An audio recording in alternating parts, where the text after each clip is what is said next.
Em uma manhã de segunda-feira congelante coberta por uma forte neblina em Manchester, New Hampshire, o silêncio da nossa casa foi interrompido por batidas intensas e desesperadas na porta. Meu nome é Ruby Callahan, tenho 24 anos e trabalho como analista de dados financeiros. Meu pai sempre construiu uma vida confortável para nós, e por muito tempo acreditamos que nossa rotina tranquila no bairro era perfeita. Mas tudo mudou quando vi dois detetives parados na varanda, enfrentando o frio daquela manhã. Senhora, precisamos conversar com sua madrasta, disse um deles em tom sério. Respondi que Colleen tinha acabado de sair para buscar o café da manhã. Naquele instante, a expressão do detetive principal mudou completamente. Ele olhou para a garagem vazia, aproximou-se de mim e falou em voz baixa, como se até as paredes pudessem ouvir. Ruby, você precisa tirar seu pai desta casa hoje. Faça isso discretamente. A mulher com quem ele se casou é extremamente perigosa. Por alguns segundos, fiquei sem reação. Meu coração acelerou enquanto tentava entender aquelas palavras. Antes que eu pudesse fazer qualquer pergunta, ele colocou em minhas mãos um envelope amarelo, lacrado e pesado. Segundo ele, Colleen estava sendo investigada em segredo por autoridades federais devido a suspeitas envolvendo fraude de herança e um histórico sombrio relacionado à morte de pessoas próximas. O detetive insistiu para que eu encontrasse uma maneira de levar meu pai para um lugar seguro imediatamente, antes que fosse tarde demais. Permaneci naquela varanda gelada, segurando o envelope com força, enquanto observava o carro sem identificação desaparecer lentamente no meio da neblina espessa. Naquele momento, percebi que a vida calma que eu conhecia talvez nunca tivesse sido real. Meu pai e eu estávamos dividindo a mesma casa com alguém que poderia representar uma ameaça.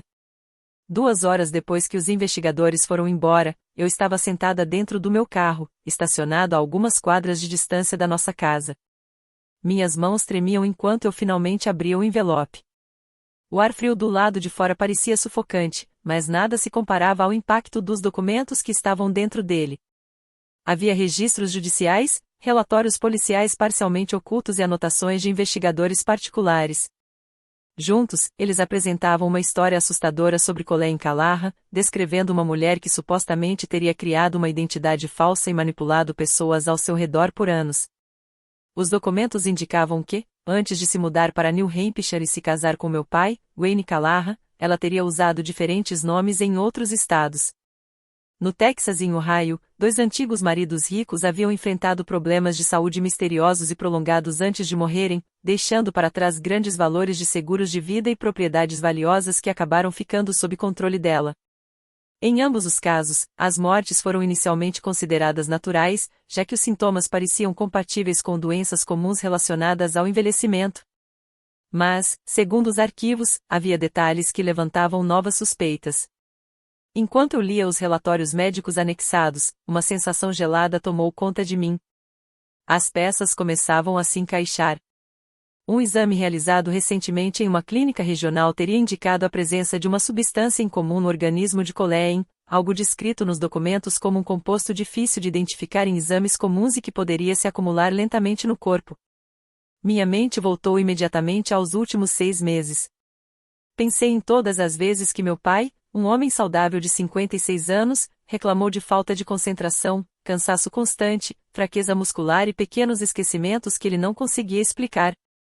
Também me lembrei de como Colleen sempre fazia questão de preparar pessoalmente os chás e refeições dele. Ela sorria, demonstrava cuidado e parecia uma esposa extremamente dedicada.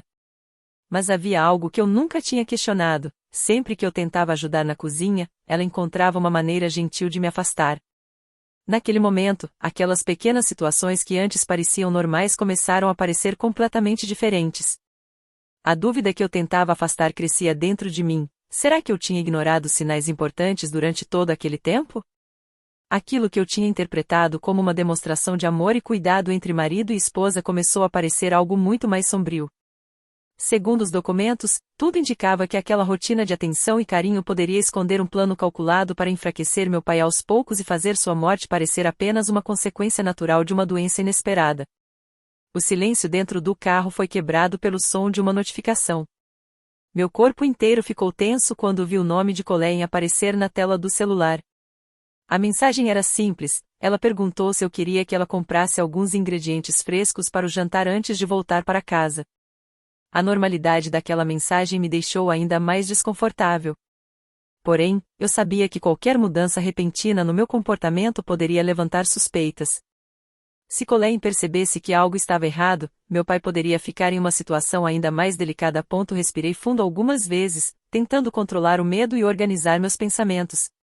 Depois, respondi com naturalidade, dizendo que já estava voltando para casa e queria arrumar a sala antes do jantar. Com cuidado, escondi os documentos importantes em um compartimento discreto do porta-malas, tranquei o carro e segui de volta para casa tentando parecer completamente tranquila. Assim que entrei pela porta, senti o cheiro familiar da sopa que vinha da cozinha. Era uma cena comum, quase reconfortante, mas agora eu enxergava tudo de outra maneira. Atrás daquele comportamento gentil, eu acreditava existir alguém capaz de colocar em risco a vida do meu pai. Ele estava sentado perto da lareira, em sua poltrona favorita. Mas algo estava diferente. Ele parecia mais pálido e frágil do que alguns meses antes. Segurava o tablet nas mãos, tentando analisar um relatório financeiro, mas parecia ter dificuldade para se concentrar. Ver meu pai naquele estado apenas fortaleceu minha decisão. Eu precisava manter aquela aparência de normalidade até que o detetive Aaron Otiner e sua equipe tivessem uma oportunidade de agir conforme o plano de investigação, sem alertar Colleen antes da hora. Pouco depois, ela saiu da cozinha usando um suéter elegante de cachemira, aproximou-se de mim com um sorriso acolhedor e perguntou sobre meu dia como qualquer pessoa que se preocupa com a família faria. Eu retribuí o sorriso, mesmo sentindo um conflito enorme por dentro. Eu estava abraçando alguém que, segundo as suspeitas dos investigadores, poderia estar destruindo lentamente a nossa família. Enquanto fingia tranquilidade, contava a cada minuto até chegar o momento certo de agir. Durante o jantar, conversamos sobre assuntos comuns, como planos para o fim de semana e pequenas coisas do dia a dia.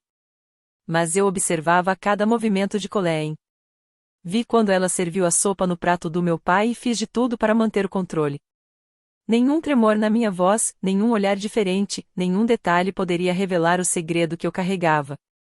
Na manhã de terça-feira, enquanto meu pai dormia profundamente, eu decidi investigar outro lado daquela história, as finanças da família. Usando meus acessos administrativos como analista financeira, comecei uma revisão detalhada dos sistemas da empresa do meu pai. Examinei contas bancárias corporativas, registros de movimentações e relatórios internos em busca de qualquer irregularidade. Depois de cruzar centenas de transações recentes, encontrei algo que chamou minha atenção. Havia uma sequência discreta de pagamentos recorrentes enviados para uma empresa registrada no exterior. A companhia parecia ser uma empresa de fachada ligada a Julian Drake, um antigo gestor de investimentos que tinha um histórico controverso envolvendo transferências financeiras suspeitas de clientes de alto patrimônio. Naquele instante, percebi que a situação era muito maior do que eu imaginava. Não se tratava apenas das suspeitas sobre Colleen. Havia uma rede de movimentações financeiras escondidas, e eu precisava descobrir exatamente até onde aquele plano chegava. Essas movimentações não autorizadas já tinham causado um enorme prejuízo aos recursos da empresa. Quase $300 mil haviam desaparecido por meio de cobranças disfarçadas, usando contratos falsos de consultoria e serviços que nunca foram realmente realizados. Decidida a descobrir até onde aquele esquema chegava, procurei documentos escondidos em um compartimento reservado do cofre secundário da casa. Usando uma chave reserva de acesso, encontrei algo que fez meu coração parar por alguns segundos, um Novo Testamento preparado recentemente, contendo uma assinatura que parecia ter sido falsificada. O documento determinava que, caso meu pai morresse de forma inesperada, toda a fortuna de $5 milhões, junto com nossas principais propriedades, passaria automaticamente para Colleen. Naquela noite, por volta das 20 horas, a falsa sensação de tranquilidade dentro da nossa casa desapareceu completamente. Meu pai teve uma forte crise respiratória logo depois de tomar uma xícara de chá preparado por Colleen. Ele caiu no sofá da sala, segurando o peito e tentando recuperar o ar enquanto seu rosto ficava cada vez mais pálido. O que mais me assustou não foi apenas a crise, mas a reação dela. Em vez de pegar o inalador que estava sobre a mesa ao lado dele, Colleen parecia hesitar. O comportamento dela parecia estranho, como se estivesse tentando ganhar tempo enquanto fingia estar desesperada. Eu não esperei mais nenhum segundo. Passei por ela, peguei o inalador reserva que eu mantinha no armário do corredor e ajudei meu pai a usar a medicação até que sua respiração começasse a melhorar. Ignorei as sugestões nervosas de Colleen para que ele apenas descansasse na cama. Coloquei o braço dele sobre meus ombros e o conduzi diretamente até o carro que estava estacionado do lado de fora. Sob a chuva forte que deixava as ruas de Manchester escorregadias e perigosas, dirigi o mais rápido possível até a emergência do Catholic Medical Center. Assim que chegamos, a equipe médica levou meu pai imediatamente para uma sala de observação. Enquanto os médicos trabalhavam para estabilizar seus sinais vitais, permaneci do lado de fora do quarto, observando atentamente o corredor. Eu não permitiria que Colleen se aproximasse dele sem supervisão. Depois de alguns exames, o médico responsável explicou que o problema respiratório não parecia ser apenas uma crise comum. Havia sinais de irritação causada por uma concentração incomum de substâncias desconhecidas, algo que precisava de uma investigação mais detalhada. Naquele momento, ficou claro para mim que voltar para casa não era uma opção segura. Assim que a equipe médica autorizou a saída dele durante a madrugada, organizei uma mudança discreta de localização. Por volta das 2 da manhã, com a neblina cobrindo as ruas, coloquei meu pai no carro e o levei para a casa de Spencer Reed, um vizinho de confiança e antigo advogado aposentado da família. Spencer conhecia a nossa história há muitos anos. Sua casa ficava em uma área tranquila, com portão de segurança e câmeras espalhadas pela propriedade, oferecendo um ambiente protegido para aquele momento delicado. Ele nos recebeu em seu escritório pouco iluminado e ouviu atentamente enquanto eu explicava tudo: as transferências suspeitas para Julian Drake, o documento de herança falsificado e os relatórios médicos do hospital. Conforme analisava os papéis sob a luz da mesa, a expressão experiente de Spencer ficava cada vez mais séria. Ele examinou as assinaturas, os registros financeiros e os documentos da empresa de fachada com extremo cuidado. Depois de alguns minutos, ele afirmou que aquelas provas poderiam ser suficientes para iniciar medidas legais de proteção e envolver as autoridades federais sem alertar Colleen ou seu possível cúmplice. Enquanto isso, meu pai permanecia sentado próximo à lareira, coberto por um cobertor quente. Sua respiração finalmente começava a melhorar, mas a verdade que ele acabará de descobrir era muito mais difícil de enfrentar. A pessoa em quem ele mais confiava poderia ter sido a responsável por uma traição que durou anos.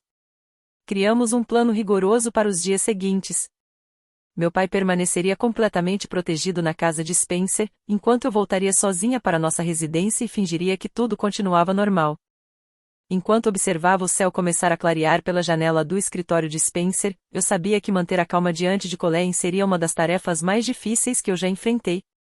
Mas era a única maneira de reunir provas suficientes e impedir que ela e qualquer pessoa envolvida no esquema escapassem. Na manhã de quarta-feira, depois de confirmar que meu pai estava seguro na casa de Spencer Reed, voltei para nossa residência vazia. Eu precisava transformar aquele lugar em uma armadilha digital sem deixar nenhum sinal de mudança. O corredor silencioso parecia estranho sem os sons da rotina do meu pai. A casa, que antes parecia cheia de vida, agora parecia completamente diferente. Mesmo com o medo crescendo dentro de mim, deixei as emoções de lado e comecei a trabalhar. Passei toda a manhã andando discretamente pelos cômodos, instalando pequenos dispositivos de monitoramento em pontos estratégicos. Coloquei câmeras compactas e equipamentos de áudio em locais que pareciam objetos comuns da casa, como enfeites de estante, detectores e detalhes da decoração. Todos os dispositivos estavam conectados a um sistema seguro de armazenamento, enviando imagens em tempo real para meu celular e compartilhando as informações com o terminal de monitoramento do detetive Aaron Otiner. Ao final da tarde, nossa casa havia se transformado em um ambiente totalmente monitorado. Cada conversa, movimento ou tentativa de acesso poderia ser registrada sem alterar a aparência normal do lugar. Depois disso, usei minhas credenciais administrativas no sistema financeiro da empresa para ativar um alerta avançado contra possíveis fraudes. O protocolo bloqueava transferências internacionais suspeitas e registrava qualquer tentativa manual de movimentar valores das contas de investimento. Eu sabia que, se Colleen ou seu parceiro tentassem colocar o plano financeiro deles em prática, o sistema impediria a ação e guardaria informações importantes, como registros de acesso e dados técnicos que poderiam servir como provas. Mas eu precisava de mais. Precisava fazer com que eles revelassem suas próprias intenções. Por volta das 4 da tarde, enviei uma mensagem cuidadosamente planejada para Colleen. Escrevi como se estivesse desesperada, dizendo que meu pai havia piorado repentinamente e estava em um estado muito delicado no quarto do andar de cima. Expliquei que eu permanecia ao lado dele enquanto aguardava a chegada de uma enfermeira particular especializada. A reação dela veio poucos minutos depois. Colleen respondeu rapidamente, dizendo que estava voltando para casa e que levaria alguns itens de apoio para ajudar nos cuidados. A resposta confirmou minhas suspeitas. Ela acreditava que meu pai estava vulnerável e que aquele poderia ser o momento perfeito para agir. Permaneci dentro do meu carro estacionado algumas ruas distante da casa, segurando o celular nas mãos e acompanhando atentamente as imagens das câmeras ao vivo. Eu sabia que as próximas horas poderiam revelar a verdade que estávamos procurando há tanto tempo.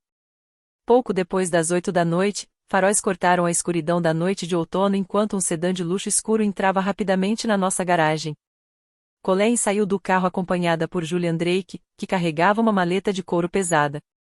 Dentro dela estavam documentos jurídicos, equipamentos tecnológicos e tudo o que eles aparentemente precisavam para colocar o plano em prática. Observando tudo pela transmissão ao vivo no meu celular, vi os dois entrarem pela porta da frente com uma confiança assustadora. Eles não faziam ideia de que cada passo estava sendo registrado pelas câmeras escondidas que eu havia instalado horas antes. Sem perder tempo, seguiram diretamente para o escritório principal da casa, onde ficava o cofre com documentos importantes. Suas vozes baixas, mas claras, eram captadas pelos dispositivos de áudio espalhados pelo ambiente. Julia abriu o notebook e conectou o equipamento ao sistema da rede da casa, enquanto Colleen começou a retirar do cofre documentos de propriedades e materiais relacionados à empresa do meu pai. Assim que conseguirmos ultrapassar as barreiras de segurança, as transferências internacionais serão concluídas antes que alguém perceba o que aconteceu, disse Julian com tranquilidade, enquanto digitava rapidamente. Colleen respondeu com uma risada fria, afirmando que a condição de saúde debilitada do meu pai impediria qualquer tentativa de contestação e que ninguém conseguiria impedir que eles assumissem o controle. Ao ouvir aquela conversa sendo gravada em tempo real, senti uma onda de revolta crescer dentro de mim. Mas permaneci imóvel dentro do carro. Eu sabia que cada palavra deles representava uma prova importante contra os dois. Então, quando Julian tentou realizar a transferência milionária que encerraria o esquema, o sistema de segurança bancária entrou em ação. A tela do computador mudou de repente, exibindo um bloqueio de segurança. O acesso foi interrompido imediatamente. O rosto de Julian perdeu a confiança. Ele tentou várias vezes contornar o aviso, mas logo percebeu que suas permissões administrativas haviam sido removidas do sistema principal. A postura tranquila de Colleen desapareceu. Ela segurou a borda da mesa de madeira e perguntou, irritada, por que o dinheiro estava bloqueado se, segundo ela, meu pai deveria estar indefeso no quarto. Percebendo que algo estava errado, Julian começou a agir com pressa. Ele sugeriu que pegassem os documentos físicos e saíssem da casa antes que as autoridades conseguissem rastrear suas ações digitais. Os dois colocaram rapidamente os papéis falsificados de volta na maleta e se prepararam para fugir durante a noite. O que eles não sabiam era que todas as evidências coletadas nas últimas horas já estavam sendo analisadas pelos investigadores responsáveis pelo caso. Naquela mesma quarta-feira, por volta das 8 da noite, ouvi passos fortes ecoando pelo corredor. Colleen entrou na casa acompanhada por um homem que eu reconheci imediatamente como Julian Drake. Saí da cozinha pouco iluminada e fui até a entrada, observando os dois avançarem para a sala principal com uma postura claramente hostil. Julian se dirigiu rapidamente ao escritório, tentando chegar ao terminal principal da rede da casa, enquanto Colleen se posicionou de forma estratégica, bloqueando o caminho de volta para a porta da frente. Naquele momento, ficou claro que eles não tinham vindo apenas buscar documentos. Eles tinham vindo para assumir o controle de tudo. O olhar dela não tinha mais nenhum sinal da gentileza que costumava demonstrar quando estava perto do meu pai. O carinho e a falsa preocupação haviam desaparecido, dando lugar a uma expressão fria e calculista que revelava uma versão completamente diferente de Colleen. Ela exigiu que eu entregasse meu celular, as credenciais principais de segurança das contas bancárias da empresa e a chave física usada para acessar o cofre do escritório. Ao lado dela, Julia abriu um tablet e afirmou que, se eu colaborasse imediatamente e liberasse as contas bloqueadas, os dois iriam embora sem causar mais problemas para nossa família. Eu continuei interpretando o papel que eles esperavam ver, uma filha assustada e sem saída.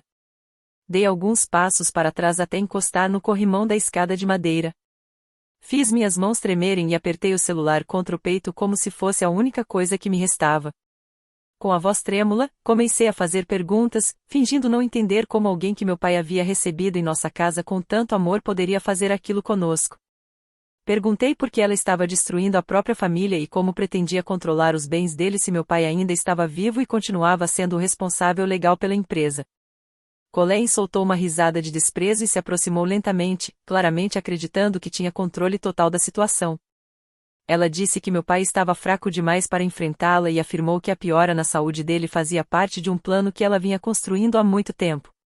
Então, em meio à sua arrogância, começou a revelar detalhes que jamais deveria ter contado. Ela admitiu que, durante meses, vinha manipulando a rotina dele e tentando provocar uma deterioração gradual em sua saúde, esperando que qualquer problema fosse interpretado como uma doença natural. Enquanto ela falava, permaneci próxima ao relógio decorativo na parede, onde o microfone oculto estava registrando cada palavra. Mantive minha expressão de medo e continuei incentivando-a a falar, sabendo que cada informação revelada aumentava as provas contra ela. Então fiz uma pergunta direta sobre os documentos falsificados que Julian carregava na maleta. Questionei como eles esperavam assumir toda a herança do meu pai sem levantar suspeitas das autoridades. Colleen sorriu com confiança e confirmou que Julian havia preparado documentos falsos para transferir todos os bens e uma fortuna de $5 milhões para o nome dela após a morte do meu pai. Ela ainda afirmou que já havia seguido estratégias semelhantes no passado, usando métodos parecidos para assumir patrimônios de outras pessoas sem deixar evidências claras que ligassem os casos à verdadeira identidade dela.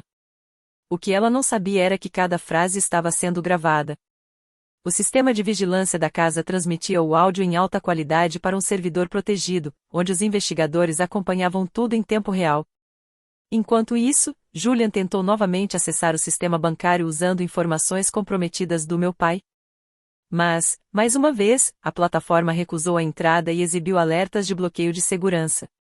Ele percebeu que o congelamento das contas era definitivo e que não conseguiria resolver o problema à distância. Furioso, virou-se para mim e bateu as mãos sobre a mesa de madeira. Então começou a usar outro tipo de pressão, manipulação emocional e ameaças indiretas. Ele disse que a segurança do meu pai dependia da minha cooperação e tentou me convencer de que eu precisava liberar o acesso imediatamente. Segundo ele, se eu não subisse naquele momento para autorizar uma verificação biométrica junto ao meu pai, a situação ficaria muito pior para todos nós. Mas eles ainda não sabiam de uma coisa: aquela noite não terminaria como eles haviam planejado. Colleen se aproximou dele com uma expressão dura e sem qualquer sinal de compaixão. Ela exigiu que eu parasse de fingir inocência e ordenou que eu os levasse imediatamente até o quarto do meu pai no segundo andar, sem criar mais problemas. Continuei mantendo a aparência de desespero e medo, mas por dentro calculava a cada segundo daquele momento. Eu sabia que, quanto mais tempo eles permanecessem dentro da casa, mais perto os investigadores estariam de chegar até nós. Fingi aceitar a pressão. Baixei a cabeça, fiz um pequeno gesto de concordância e comecei a caminhar lentamente em direção à escada coberta pelo carpete, levando-os para o corredor superior. Eles vieram logo atrás de mim. Julian segurava sua maleta de couro com força, enquanto Colleen observava cada um dos meus movimentos com atenção. Os dois ainda acreditavam que meu pai estava sozinho e vulnerável no quarto. Eles não faziam ideia de que o quarto no andar de cima estava vazio e que todas as provas sobre o esquema de fraude, manipulação e tentativa de tomar o patrimônio da família já estavam protegidas em sistemas oficiais, prontas para serem usadas contra eles. Quando Julian se aproximou da escada, apertei discretamente o botão de emergência escondido sob a mesa da sala de jantar. Naquele instante, o plano final começou. Os alto-falantes instalados na parte externa da casa foram ativados e, de repente, a vizinhança silenciosa foi tomada por uma gravação. A voz de Colleen ecoou pela rua escura de Manchester. Era a própria confissão dela, registrada minutos antes.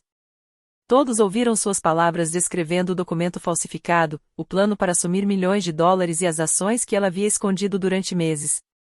O som inesperado congelou os dois no lugar. As palavras de Colleen atravessaram a noite de outono, chegando às casas vizinhas e chamando a atenção de quem estava por perto. Ela olhou para o teto com os olhos arregalados, completamente em choque. Pela primeira vez, percebeu que aquilo que ela acreditava ser uma conversa privada agora havia se transformado em uma prova pública. A confiança que ela demonstrava desapareceu imediatamente.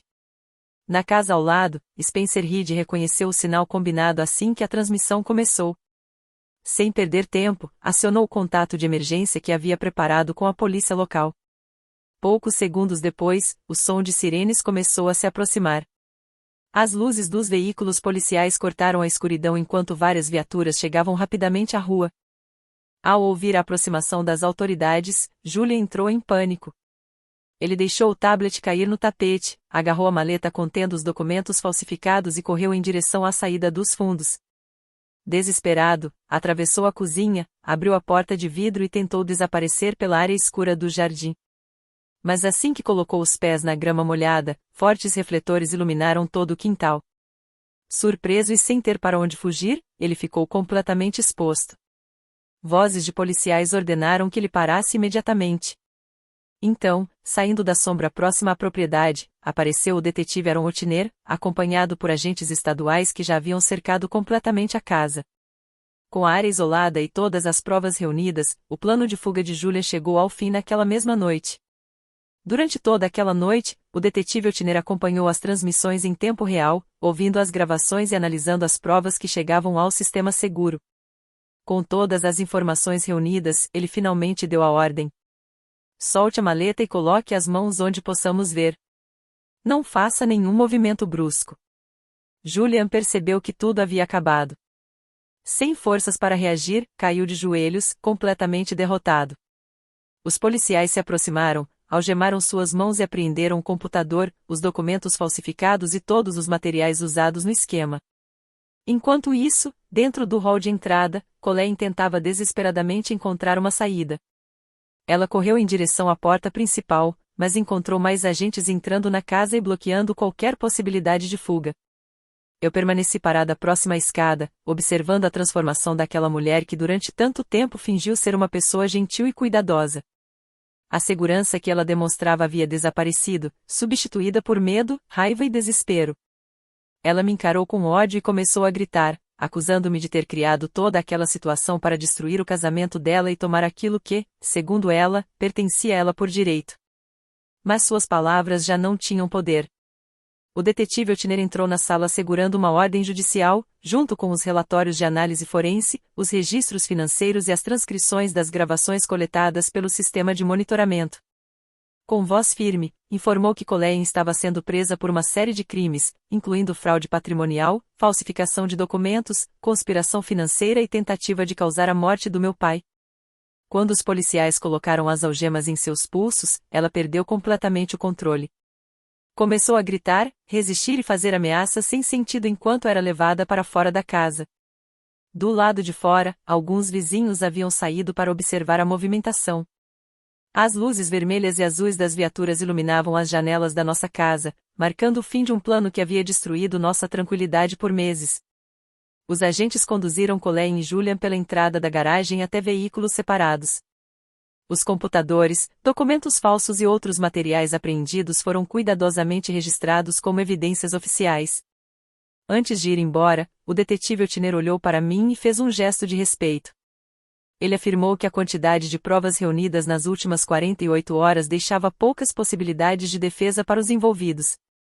Sozinha na varanda, enquanto as viaturas desapareciam lentamente pela rua, senti uma enorme sensação de alívio. Durante meses, nossa família havia vivido sob uma ameaça invisível. Agora, finalmente, meu pai estava seguro e a verdade tinha vindo à tona. 3 meses depois daquela noite de quarta-feira, as folhas douradas do outono caíam suavemente diante do Tribunal Superior de New Hampshire. Dentro do tribunal lotado, um silêncio tomou conta do local enquanto o juiz apresentava as decisões finais sobre o caso. Com base nas gravações digitais, nos relatórios periciais e nas provas financeiras reunidas durante a investigação, Colleen foi condenada pelos crimes relacionados à fraude patrimonial e à tentativa de assassinato. A sentença determinada pela justiça encerrou definitivamente sua possibilidade de voltar a ameaçar nossa família. Julian Drake, apontado como seu principal cúmplice no esquema, recebeu uma longa condenação federal por participação na fraude, manipulação financeira e lavagem de dinheiro. Quando os oficiais levaram os 2 réus algemados para cumprir suas penas, Colleen lançou um último olhar em direção ao banco onde estávamos sentados. Era um olhar de alguém que finalmente percebeu que todo o plano havia desmoronado. A justiça também determinou que o testamento falsificado fosse oficialmente cancelado, reconhecendo que o documento não tinha validade legal. Depois de tudo o que aconteceu, a única coisa que permaneceu foi a verdade. E, dessa vez, ela estava do nosso lado. Todos os bens da família, incluindo contas bancárias, investimentos, propriedades e todo o patrimônio avaliado em 5 milhões de dólares, foram oficialmente devolvidos ao controle legal do meu pai. Depois que a ameaça desapareceu e toda aquela situação de estresse constante ficou para trás, ele começou uma recuperação impressionante. Com o passar das semanas, sua respiração melhorou, sua energia voltou e aquele jeito alegre e confiante que sempre fez parte da personalidade dele começou a aparecer novamente. Após a última audiência do julgamento, ficamos juntos do lado de fora do tribunal. Meu pai colocou o braço ao redor dos meus ombros e, com os olhos cheios de emoção, agradeceu por eu ter tido coragem de investigar, questionar e lutar quando tudo parecia estar contra nós. Ele sabia que aquela decisão havia mudado completamente o rumo da nossa história. Mesmo com a vitória na justiça, nós dois entendíamos que a antiga casa em Manchester carregava lembranças difíceis demais. Cada cômodo lembrava uma época de desconfiança, medo e decepção. Por isso, tomamos uma decisão juntos: vender a propriedade e começar uma nova fase em outro lugar. Guardamos nossas lembranças mais importantes, organizamos a mudança e concluímos a venda da casa. Pouco tempo depois, embarcamos em um voo saindo do aeroporto regional de Manchester-Boston rumo à costa ensolarada da Flórida. Quando chegamos à nossa nova cidade, encontramos exatamente o que precisávamos: tranquilidade, novos horizontes e a oportunidade de reconstruir nossa rotina longe das sombras do passado. Com parte do patrimônio recuperado, investimos em um pequeno negócio local. Não buscávamos luxo ou reconhecimento, apenas uma vida simples, estável e livre da desconfiança que havia marcado nossos últimos meses. Com o tempo, meu pai e eu aprendemos novamente o verdadeiro significado de confiança e gratidão. Descobrimos que recomeços podem nascer mesmo depois dos momentos mais difíceis. Essa experiência mostrou que pessoas movidas por ganância e manipulação podem criar planos elaborados, mas a coragem de buscar a verdade e a determinação para enfrentar o perigo podem mudar completamente o resultado de uma história. Família de verdade não é construída por controle ou interesse, mas por amor, respeito e proteção genuína. Defender aqueles que amamos pode exigir sacrifícios, mas algumas batalhas realmente valem a pena. Obrigado a todos que acompanharam nossa história até o final. O apoio e o tempo de cada pessoa que ouviu essa jornada significam muito para nós. Agora queremos saber a sua opinião. O que você achou de toda essa situação? Como você teria reagido se estivesse no lugar de Ruby? Compartilhe seus pensamentos nos comentários e não se esqueça de acompanhar o canal para conhecer as próximas histórias emocionantes.